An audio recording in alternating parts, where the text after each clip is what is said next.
University of California river side ಅಲ್ಲಿ ಅಧ್ಯಯನವನ್ನ ಮಾಡ್ತಾ ಇದ್ದಾಳೆ. ಇದೀಗ ಸುನಿಧಿ ಕುಲಕರ್ಣಿ ವಯಲಿನ್ ವಾದನವನ್ನ ಪ್ರಸ್ತುತಪಡಿಸ್ತಾರೆ.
ಲಮಿಸಿ ನಾರಾಯಣನ ನರನ ಪುರುಷೋತ್ತಮನ ವ್ಯಾಸ ವಾಗ್ದೇವಿಯ ಬಳಿಕ ಬೇಡುವುದ ಜಯ ಕುಮಾರವ್ಯಾಸ ಭಾರತದ ನಾಲ್ಕು ಪದ್ಯವನ್ನು ಸ್ಮರಿಸಿ ಸಾಹಿತ್ಯ ಕಲಾ ವೇದಿಕೆಯ ಪ್ರಥಮ ವಾರ್ಷಿಕೋತ್ಸವದ ಕಾರ್ಯಕ್ರಮ 12ನೇಯ ಸಂಚಿಕೆ ರಾಮ ಪಥ ಮರ್ಯಾದಾ ಪುರುಷೋತ್ತಮ ಶ್ರೀ ರಾಮನ ಕುರಿತಾದ ಭಕ್ತಿ ಗೀತೆಗಳು ಮತ್ತು ರಾಮಾಯಣದ ಶ್ರೀರಾಮನ ಆದರ್ಶಗಳ ಇಂದಿನ ಪ್ರಸ್ತುತತೆಯ ಕುರಿತಾದಂತಹ ಗಾಯನ ಮತ್ತು ವ್ಯಾಖ್ಯಾನ ಕಾರ್ಯಕ್ರಮದ ಒಂದು ವಿಶಿಷ್ಟ ಪಯಣ.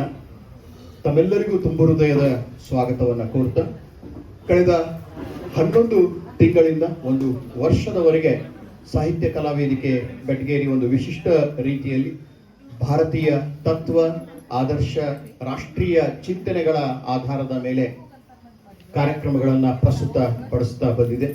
ಈ ಕಾರ್ಯಕ್ರಮಗಳ ಒಂದು ವಾರ್ಷಿಕ ಕಿರು ನೋಟವನ್ನ ಇದೀಗ ನಮ್ಮ ಸಾಹಿತ್ಯ ಕಲಾ ವೇದಿಕೆಯ ಸಂಚಾಲಕರಾದಂತಹ ಅರುಣ್ ರಾಜ್ ಪುರೋಹಿತ್ ಅವರು ಪ್ರಸ್ತುತಪಡಿಸ್ತಾ ಇದ್ದಾರೆ.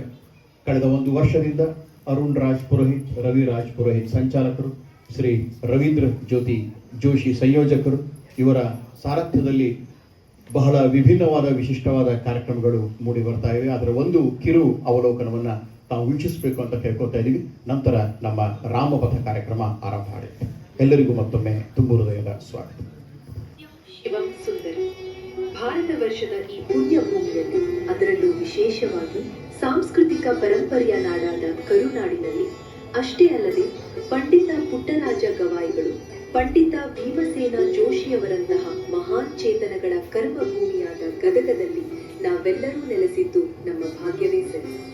ಕಲೆ ಮತ್ತು ಸಂಸ್ಕೃತಿಯ ತವರೂರಾದ ಈ ನಮ್ಮ ನಾಡು ಜೀವನಕ್ಕೆ ಒಂದು ಅರ್ಥಪೂರ್ಣವಾದ ದಾರಿಯನ್ನು ತೋರಿಸಿಕೊಟ್ಟಿದೆ. ಇಂತಹ ಶ್ರೀಮಂತ ಪರಂಪರೆಯನ್ನು ಪೋಷಿಸುವ ಉದ್ದೇಶದಿಂದಲೇ ಕಳೆದ 1 ವರ್ಷದಿಂದ ಪ್ರತಿ ತಿಂಗಳ ಕೊನೆಯ ಭಾನುವಾರದಂದು ವಿವಿಧ ಕಲಾ ಪ್ರಕಾರಗಳನ್ನು ನಿಮ್ಮ ಮುಂದೆ ಪ್ರಸ್ತುತಪಡಿಸುತ್ತಾ ಬಂದಿದೆ ನಮ್ಮ ಸಾಹಿತ್ಯ ಕಲಾ ವೇದಿಕೆ. ಇಂದು ನಮ್ಮ ಪಾಲಿಗೆ ವಿಶೇಷವಾದ ದಿನ. ಸಾಹಿತ್ಯ ಕಲಾ ವೇದಿಕೆಯ ಪ್ರಥಮ ವಾರ್ಷಿಕೋತ್ಸವದ ಸಂಭ್ರಮ. ಈ ಶುಭ ಸಂದರ್ಭದಲ್ಲಿ ಮರ್ಯಾದಾ ಪುರುಷೋತ್ತಮ ಶ್ರೀರಾಮಚಂದ್ರನ ಜೀವನದ ಜ್ಞಾನ, ಧೈರ್ಯ ಮತ್ತು ದಿವ್ಯತೆಯನ್ನು ಪ್ರತಿಬಿಂಬಿಸುವಂತಹ ವಿಶೇಷ ಕಾರ್ಯಕ್ರಮವನ್ನು ನಾವು ಹಮ್ಮಿಕೊಂಡಿದ್ದೇವೆ. ಕಳೆದ 11 ತಿಂಗಳುಗಳಲ್ಲಿ ನಾವು 11 ವಿಶಿಷ್ಟ ಕಾರ್ಯಕ್ರಮಗಳನ್ನು ಯಶಸ್ವಿಯಾಗಿ ಆಯೋಜಿಸಿದ್ದೇವೆ. ಈ ನಮ್ಮ ಪಯಣದ ಒಂದು ಕಿರು ನೋಟವನ್ನು, ನೆನಪಿನ ಬುತ್ತಿಯನ್ನು ಈಗ ನಿಮ್ಮ ಮುಂದೆ ಪ್ರಸ್ತುತಪಡಿಸುತ್ತಿದ್ದೇವೆ. ಈ ಕಲಾ ಪ್ರಯಾಣದಲ್ಲಿ ಇಲ್ಲಿಯವರೆಗೆ ನೀವು ನೀಡಿದ ಸಹಕಾರ ಮತ್ತು ಪ್ರೋತ್ಸಾಹಕ್ಕೆ ನಾವು ಚಿರಋಣಿ. ಮುಂದಿನ ದಿನಗಳಲ್ಲೂ ನಿಮ್ಮ ಆಶೀರ್ವಾದ ನಮ್ಮ ಮೇಲೆ ಸದಾ ಇರಲಿ ಎಂದು ಈ ಮೂಲಕ ಕೇಳಿಕೊಳ್ಳುತ್ತೇವೆ. ಜಯ ಭಾರತ ಜನನಿಯ ತನುಜಾತೆ, ಜಯ ಹೇ ಕರ್ನಾಟಕ ಮಾತೆ.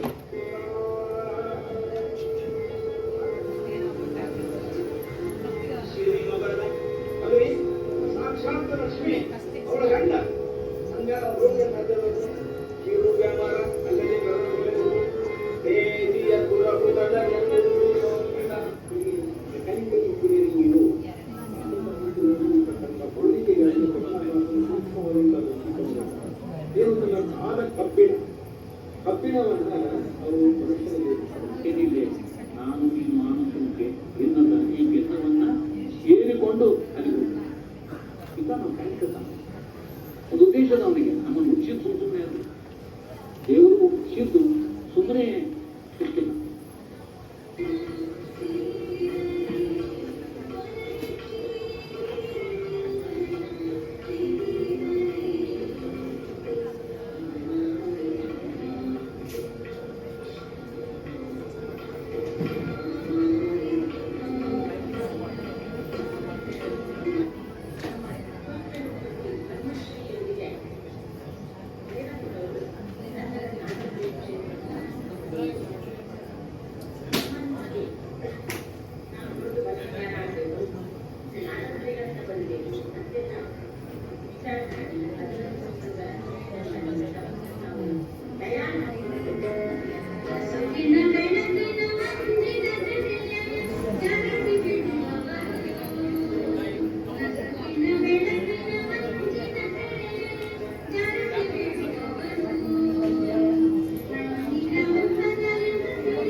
ಪುರಾಣ, ಸೀತಾರಮಣ ಪ್ರವೇಶ, ಗಿರಿಜಾ ಕಲ್ಯಾಣ, ಕೀಚಕತೆ.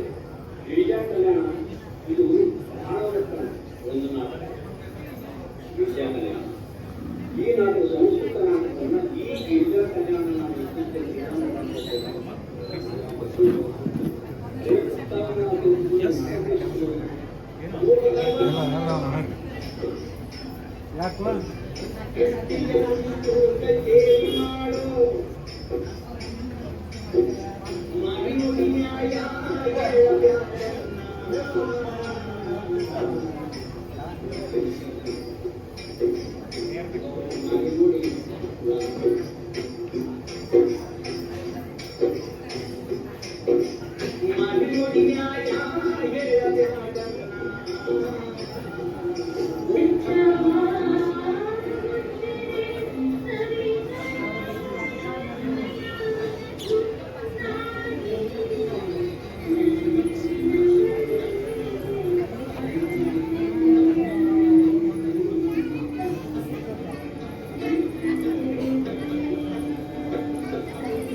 ಸ್ವಲ್ಪ ತಾಂತ್ರಿಕ ಕಾರಣಗಳಿಂದಾಗಿ ಅದು ಸರಿಯಾಗಿ ಡಿಸ್ಪ್ಲೇ ಆಗಿಲ್ಲ. ಅದು ನಂತರ ನಾವು ನಮ್ಮ ಗ್ರೂಪ್ನಲ್ಲಿ ವಾಟ್ಸಪ್ಪಲ್ಲಿ ಕೂಡ ಹಾಕ್ತಾ ಇದ್ದೀವಿ.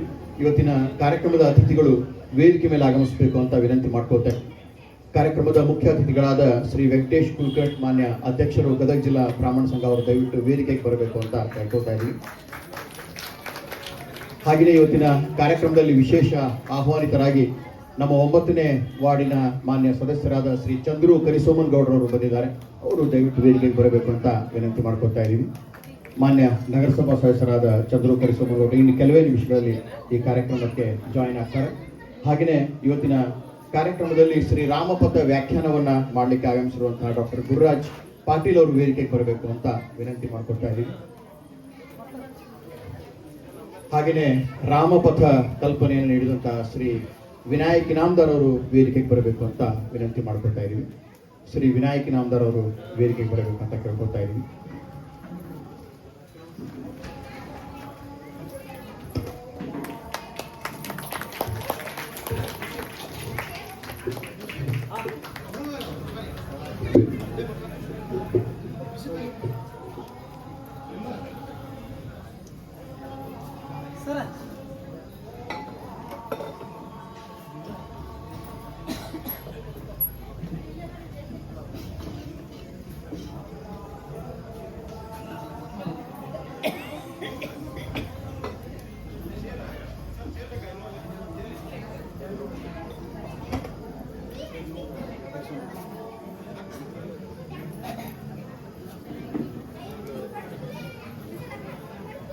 ಭಾರತೀಯ ಪರಂಪರೆಯಲ್ಲಿ ಶ್ರೀರಾಮನನ್ನು ನಾವು ಮರ್ಯಾದಾ ಪುರುಷೋತ್ತಮ ಅಂತ ಕರಿತಾ ಇದ್ದೀವಿ. ಕಳೆದ 5,000 ವರ್ಷಗಳಿಂದ ರಾಮ ಭಾರತೀಯ ಪರಂಪರೆಯ ಆದರ್ಶ ಪುರುಷನಾಗಿ ಹೊರಹೊಮ್ಮಿದ್ದಾನೆ. ಸಮರ್ಥ ರಾಮದಾಸ ನಂತರ ಸದ್ಗುರು ಬ್ರಹ್ಮಚೈತನ್ಯ ಮಹಾರಾಜರು, ಈ ಭಾಗದಲ್ಲಿ ಸದ್ಗುರು ಬ್ರಹ್ಮಾನಂದ ಗುರುಗಳು ರಾಮನಾಮದ ಕಲ್ಪನೆಯನ್ನ ಜನಪ್ರಿಯಗೊಳಿಸಿದರು. ಹೆಬ್ಬಳ್ಳಿಯ ದತ್ತಾವಧೂತ ಗುರುಗಳು ಅದನ್ನ ನಮ್ಮ ಈ ಭಾಗದಲ್ಲಿ ಇನ್ನೂ ಹೆಚ್ಚು ಜನಪ್ರಿಯಗೊಳಿಸ್ತಾ ಬಂದಿದ್ದಾರೆ. ಸಾಹಿತ್ಯಕ್ಕೆ ರಾಮಾಯಣ ಚಿರಂತನವಾದಂತಹ ಒಂದು ಸ್ಫೂರ್ತಿಯ ಸೆಲೆ. ಭಾರತೀಯ ಸಾಹಿತ್ಯ, ನೃತ್ಯ, ಗಾಯನ, ನಾಟಕ ಇವೆಲ್ಲ ಸಾಹಿತ್ಯ ಪ್ರಕಾರದ ಮೇಲೆ ರಾಮಾಯಣದ ಮತ್ತು ರಾಮನ ಆದರ್ಶಗಳ ಪ್ರಭಾವ ಅತ್ಯಂತ ಅಪಾರವಾದದ್ದು. ಇವತ್ತು ನೂರಾರು ಸಾಹಿತ್ಯ ಕೃತಿಗಳು ರಾಮಾಯಣದ ಬೇರೆ ಬೇರೆ ಭಾಷೆಗಳಲ್ಲಿ ರಚಿತಗೊಂಡಿವೆ. ಅಂತಹ ಒಂದು ವಿನೂತನ ಪ್ರಯತ್ನವನ್ನು ಇವತ್ತು ನಮ್ಮ ವೇದಿಕೆ ಮೇಲಿರುವಂತಹ ಶ್ರೀ ಇನಾಮದಾರ್ ಅವರು ಒಂದು ವಿಶೇಷ ಕಲ್ಪನೆಯನ್ನು ಮಾಡಿದ್ದಾರೆ. ಶ್ರೀ ವಿನಾಯಕ್ ಇನಾಮದಾರ್ ಅವರು.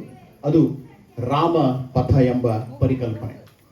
ರಾಮಪಥದ ಪರಿಕಲ್ಪನೆ ಹೀಗಿದೆ: ರಾಮಾಯಣದ ಕುರಿತಾದ ಗೀತೆಗಳ ಗಾಯನ ಮತ್ತು ಆಧುನಿಕ ನಮ್ಮ ಜನಜೀವನಕ್ಕೆ ಅವುಗಳ ವ್ಯಾಖ್ಯಾನ. ಹೇಗೆ ನಮ್ಮ ಪ್ರಸ್ತುತ ಸಮಸ್ಯೆಗಳಿಗೆ ನಾವು ರಾಮನ ಆದರ್ಶಗಳಿಂದ ಪರಿಹಾರವನ್ನ ಕಂಡುಕೊಳ್ಬಹುದು ಅನ್ನೋದರ ಒಂದು ಪ್ರಯತ್ನವನ್ನ ಕರ್ನಾಟಕದ ಬೇರೆ ಬೇರೆ ಭಾಗದಲ್ಲಿ ಮಾಡಿದ್ದಾರೆ. ನಮ್ಮ ಗದಗ್ನಲ್ಲಿ ಇವತ್ತು ನಾವು ಇಲ್ಲಿ ಆ ಒಂದು ಪರಿಕಲ್ಪನೆಯ ಪ್ರಯೋಗವನ್ನ ಮಾಡ್ತಾ ಇದ್ದೀವಿ. ಈ ಕಾರ್ಯಕ್ರಮದ ಆರಂಭದ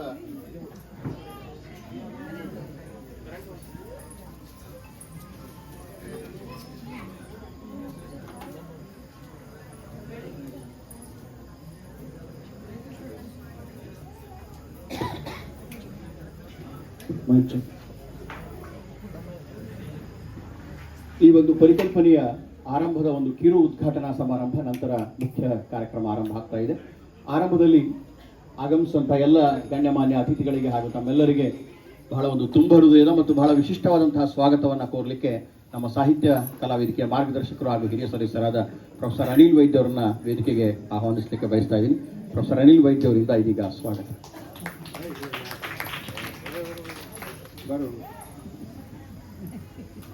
ಅಖಂಡ ಮಂಡಲಾಕಾರಂ ವ್ಯಾಪ್ತಮೇನ ಚರಾಚರಂ ತತ್ವರಂ ದರ್ಶಿತಮೇನ ತಸ್ಮೈ ಶ್ರೀ ಗುರುವೇ ನಮಃ. ಬಹುಶಃ ಇವತ್ತಿನ ವಾರ್ಷಿಕೋತ್ಸವದ ಸಾಹಿತ್ಯ ಕಲಾವೇದಿಕೆ ನಾನು ಬಂದ ಒಂದು ಕೆಲಸ ಹಚ್ಚಿದ್ರು, ಸ್ವಾಗತ ಮಾಡಬೇಕು. ನನಗೆ ಸ್ವಾಗತ ಮಾಡ್ಲಿಕ್ಕೆ ಭಾಳ ಖುಷಿ ಅನ್ನಿಸ್ತು. ಯಾಕಂದರೆ ಇಂದಿನ ಯುವ ಜನಾಂಗ ತನ್ನ ಪಥವನ್ನು ಬಿಟ್ಟು ಬೇರೆ ಪಥದಲ್ಲಿ ಹೋಗ್ತಿರೋದ್ರಿಂದ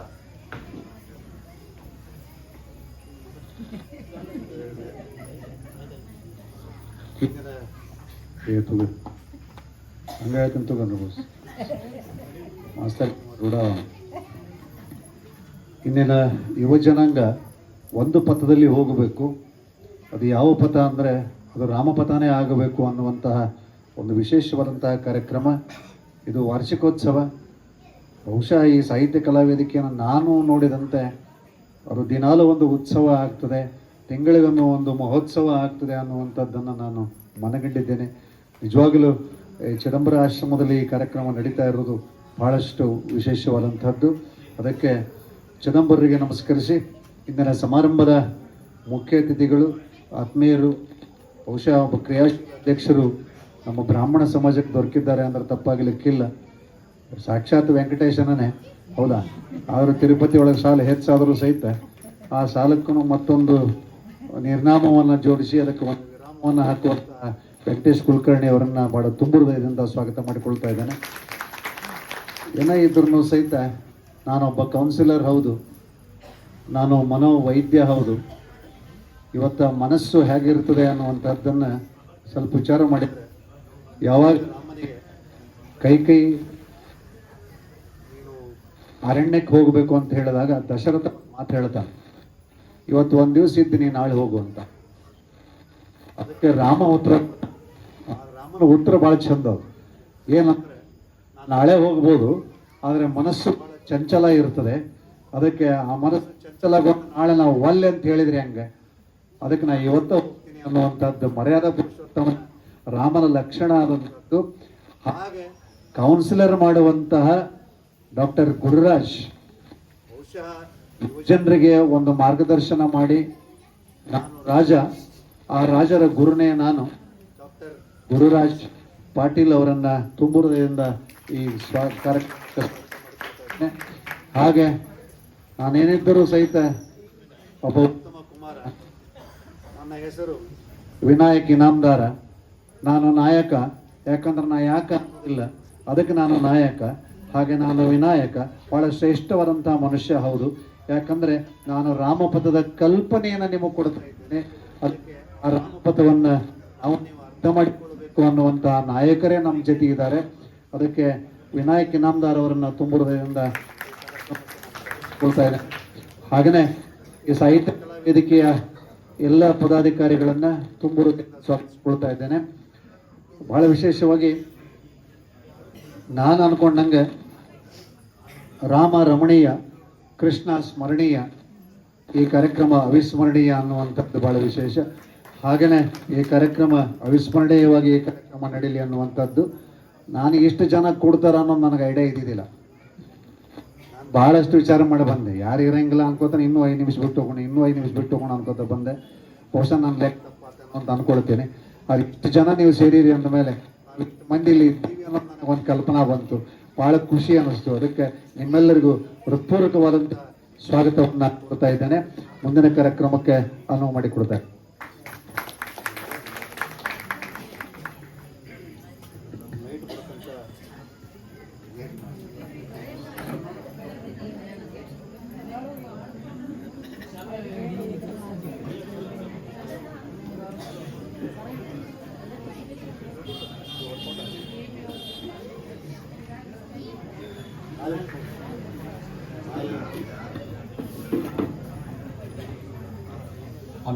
ಹಲೋ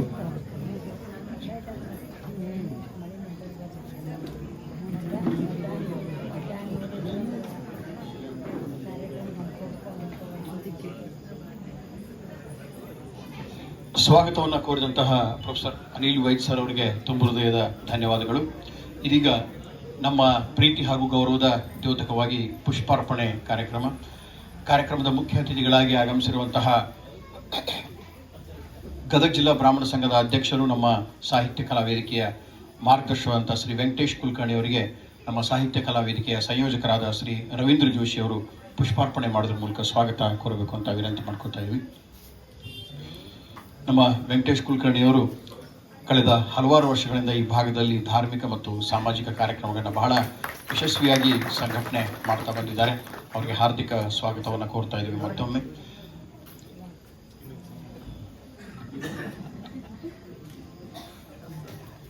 ಇವತ್ತಿನ ಕಾರ್ಯಕ್ರಮದ ಕೇಂದ್ರ ಬಿಂದು ಡಾಕ್ಟರ್ ಗುರುರಾಜ್ ಪಾಟೀಲ್ ಅವರು ಬಂದಿದ್ದಾರೆ. ರಾಮ ಪಥ ಕಾರ್ಯಕ್ರಮದ ವ್ಯಾಖ್ಯಾನಕಾರರು ಮತ್ತು ಪ್ರಸಿದ್ಧ ಮನೋವೈದ್ಯರು ಮತ್ತು ತಜ್ಞರು. ಅವರಿಗೆ ನಮ್ಮ ಅರುಣ್ ರಾಜ್ ಪುರೋಹಿತ್ ಅವರು ಪುಷ್ಪಾರ್ಪಣೆ ಮಾಡೋದ್ರ ಮೂಲಕ ಸ್ವಾಗತ ಕೋರಬೇಕು ಅಂತ ವಿನಂತಿ ಮಾಡ್ಕೊತಾ ಇದ್ದೀನಿ.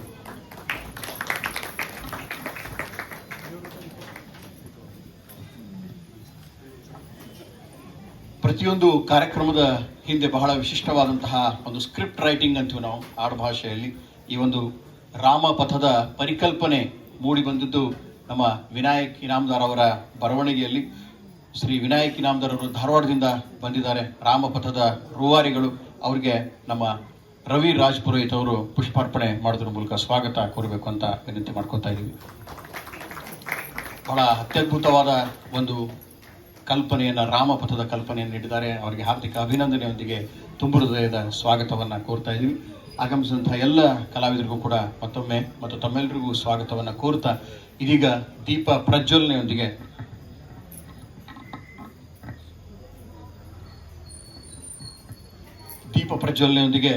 ಇವತ್ತಿನ ಕಾರ್ಯಕ್ರಮದ ಉದ್ಘಾಟನೆ ಆಗ್ತಾ ಇದೆ. ಪೂರ್ವದಲ್ಲಿ 1-2 ನಿಮಿಷ ನಮ್ಮ ರಾಮ ಪಥದ ಪರಿಕಲ್ಪನೆಯ ಹಿಂದಿನ ಅಂಶಗಳನ್ನು ತಮ್ಮ ಮುಂದೆ ಪ್ರಸ್ತುತಪಡಿಸಲಿಕ್ಕೆ ಬಯಸ್ತಾ ಇದ್ದೀನಿ. ರಾಮಾಯಣದ ಮೇಲೆ ಇವತ್ತು ತೆಲುಗು, ತಮಿಳು, ಹಿಂದಿಯ ರಾಮಚರಿತ ಮಾನಸ ಸೇರಿದಂತೆ ಸಾವಿರಾರು ಪುಸ್ತಕಗಳು ಇವತ್ತು ರಚನೆಗೊಂಡಿವೆ.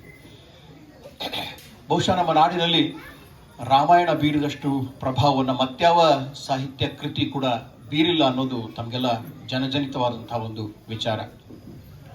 3 ಸಂಗತಿಗಳು ರಾಮಾಯಣದಲ್ಲಿ ಬಹಳ ಹಾಸುಹೊಕ್ಕಾಗಿವೆ ಅಂತ ಹೇಳಿ ರಾಮಾಯಣದ ತಜ್ಞರು, ವಿದ್ವಾಂಸರು ಕೂಡ ಹೇಳ್ತಾ ಬಂದಿದ್ದಾರೆ. ರಾಮಾಯಣವನ್ನು ನಾವು ಓದ್ತಾ ಹೋದಾಗ ಮೊಟ್ಟ ಮೊದಲಿಗೆ ನಮಗೆ ಕಂಡು ಬರೋದು, ನಮಗೆ ನಮ್ಮ ಇವತ್ತಿನ ಕಾರ್ಯಕ್ರಮದ ವಿಶೇಷ ಆಮಂತ್ರಿತರಾದಂತಹ ನಮ್ಮ ಮಾನ್ಯ ನಗರಸಭಾ ಸದಸ್ಯರಾದ ಚಂದ್ರು ಕರಿಸೋಮನಗೌಡರವರು ಬಂದಿದ್ದಾರೆ. ಅವರಿಗೆ ನಾನು ಹಾರ್ದಿಕ ಸ್ವಾಗತವನ್ನು ಕೋರ್ತಾ ಇದ್ದೀನಿ. ನಮ್ಮ ಸಾಹಿತ್ಯ ಕಲಾ ವೇದಿಕೆಯ ಶ್ರೀ RS ಕುಲಕರ್ಣಿ ಅವರಿಗೆ ಪುಷ್ಪಾರ್ಪಣೆ ಮಾಡೋದರ ಮೂಲಕ ಸ್ವಾಗತವನ್ನು ಕೋರಬೇಕಂತ ಕೇಳ್ಕೊತಾ ಇದ್ದೀನಿ. ಈ ಭಾಗದ ಮಾನ್ಯ ನಗರಸಭಾಧ್ಯಕ್ಷರಾದ ಶ್ರೀ ಚಂದ್ರು ಕರಿಸೋಮನಗೌಡರವರಿಗೆ ಹಾರ್ದಿಕ ಸ್ವಾಗತ ಸುಸ್ವಾಗತ.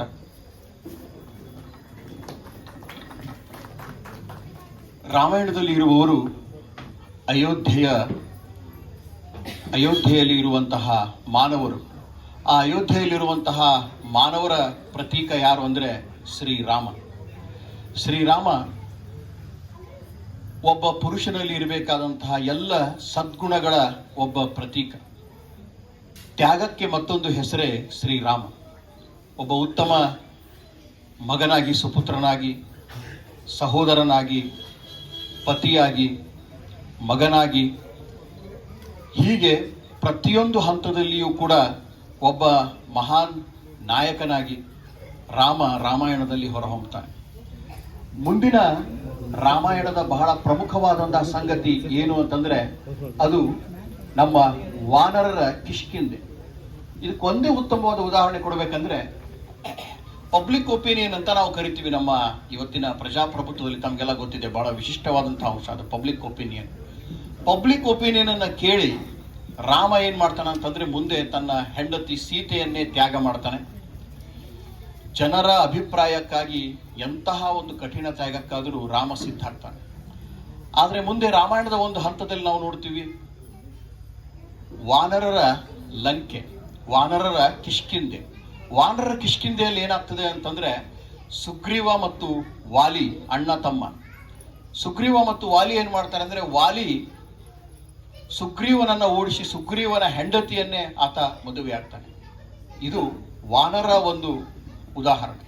ಮುಂದೆ ನಾವು ದಾನವರ ಲಂಕೆಗೆ ಹೋಗ್ತೀವಿ. ದಾನವರ ಲಂಕೆಯಲ್ಲಿ ರಾವಣ ನಿಮ್ಗೆಲ್ಲ ಗೊತ್ತಿದೆ, ಅವ ಸೀತೆಯನ್ನೇ ಕಿಡ್ನಾಪ್ ಮಾಡ್ತಾನೆ, ಸೀತೆಯನ್ನೇ ಎತ್ಕೊಂಡು ಹೋಗ್ತಾನೆ. ಇವು ಮೂರು ಆದರ್ಶಗಳನ್ನ ರಾಮಾಯಣ ಪ್ರಸ್ತುತಪಡಿಸ್ತದೆ. ಯಾವ ಆದರ್ಶವನ್ನ ನಾವು ತಗೊಳ್ಬೇಕು ಅನ್ನೋದನ್ನ ಪ್ರಸ್ತುತಪಡಿಸ್ತಾ ಇದೆ. ಮಾನವರ ರಾಮ, ಮಾನವರ ಅಯೋಧ್ಯೆ, ವಾನರರ ಕಿಷ್ಕಿಂದೆ ಮತ್ತು ದಾನವರ ಲಂಕೆ. ಇದರಲ್ಲಿ ವಿಜಯ ಆಗೋದು ಯಾವುದಪ್ಪ ಅಂತಂದ್ರೆ ಅದು ಮಾನವರ ಅಯೋಧ್ಯೆಯ ಶ್ರೀರಾಮನ ಆದರ್ಶಗಳು. ಈ ಎಲ್ಲ ಅಂಶಗಳನ್ನ ಇಟ್ಟುಕೊಂಡು ಪ್ರಸ್ತುತಪಡಿಸುವಂತಹ ಕಾರ್ಯಕ್ರಮ ಶ್ರೀ ರಾಮಪಥದ ಉದ್ಘಾಟನೆಯನ್ನ ಇದೀಗ ಜ್ಯೋತಿ ಬೆಳಗಿಸೋರ ಮೂಲಕ ವಿದ್ಯುಕ್ತವಾಗಿ ನಮ್ಮ ಎಲ್ಲ ಗಣ್ಯಮಾನ್ಯ ಅತಿಥಿಗಳು ನೆರವೇರಿಸಿಕೊಡಬೇಕು ಅಂತ ಮಾಡ್ಕೋತಾ ಇದ್ದೀವಿ. ರಾಮಪಥದ ರಚನೆಕಾರರಾದಂತಹ ಶ್ರೀ ವಿನಾಯಕ್ ಇನಾಮದಾರ್, ವ್ಯಾಖ್ಯಾನಕಾರರಾದಂತಹ ಡಾಕ್ಟರ್ ಗುರುರಾಜ್ ಪಾಟೀಲ್, ನಮ್ಮ ಮುಖ್ಯ ಅತಿಥಿಗಳಾದ ಶ್ರೀ ವೆಂಕಟೇಶ್ ಕುಲಕರ್ಣಿ ಹಾಗೂ ವಿಶೇಷ ಆಮಂತ್ರಿತರಾದ ಶ್ರೀ ಚಂದ್ರು ಕರಿಸೋಮನಗೌಡರವರು ಇದೀಗ ಜ್ಯೋತಿ ಪ್ರಜ್ವಲನೆಯ ಮೂಲಕ ಕಾರ್ಯಕ್ರಮವನ್ನು ಉದ್ಘಾಟನೆ ಮಾಡಬೇಕು ಅಂತ ವಿನಂತಿ ಮಾಡ್ಕೋತಾ ಇದ್ದೀವಿ. ನಮ್ಮ ಸಾಹಿತ್ಯ ಕಲಾ ವೇದಿಕೆಯ ಎಲ್ಲ ಸದಸ್ಯರು ಕೂಡ ಪಾಲ್ಗೊಳ್ಬೇಕಂತ ಕೇಳ್ಕೊತಾ ಇದ್ದೀವಿ. ಪ್ರೊಫೆಸರ್ ಅನಿಲ್ ವೈದ್ ಸರ್, ಅರುಣ್ ರಾಜ್ಪುರೋಹಿತ್, ರವಿ ರಾಜ್ಪುರೋಹಿತ್, ರವೀಂದ್ರ ಜೋಶಿ ಅವರು ಕೂಡ ಪಾಲ್ಗೊಳ್ಬೇಕಾಗಿ ವಿನಂತಿ.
ಇದೀಗ ರಾಮದೇವರ ಭಾವಚಿತ್ರಕ್ಕೆ ಪುಷ್ಪಾರ್ಚನೆ ನಮ್ಮ ಎಲ್ಲ ಗಣ್ಯಮಾನ್ಯ ಅತಿಥಿಗಳಿಂದ.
ಇದೀಗ ನಮ್ಮ ಎಲ್ಲ ಗಣ್ಯಮಾನ್ಯ ಅತಿಥಿಗಳು ಶ್ರೀ ರಾಮದೇವರ ಭಾವಚಿತ್ರಕ್ಕೆ ಪುಷ್ಪಾರ್ಚನೆ ಮಾಡಬೇಕು ಅಂತ ವಿನಂತಿ ಮಾಡ್ಕೊತಾ ಇದ್ದೀವಿ.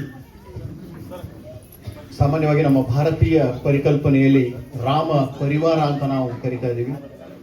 ಮೂರ್ತಿ ಶಿಲ್ಪಶಾಸ್ತ್ರದಲ್ಲಿಯೂ ಕೂಡ ಬರ್ತದೆ. ಉತ್ತಮ ಶಿಲ್ಪ, ಮಧ್ಯಮ ಶಿಲ್ಪ ಮತ್ತು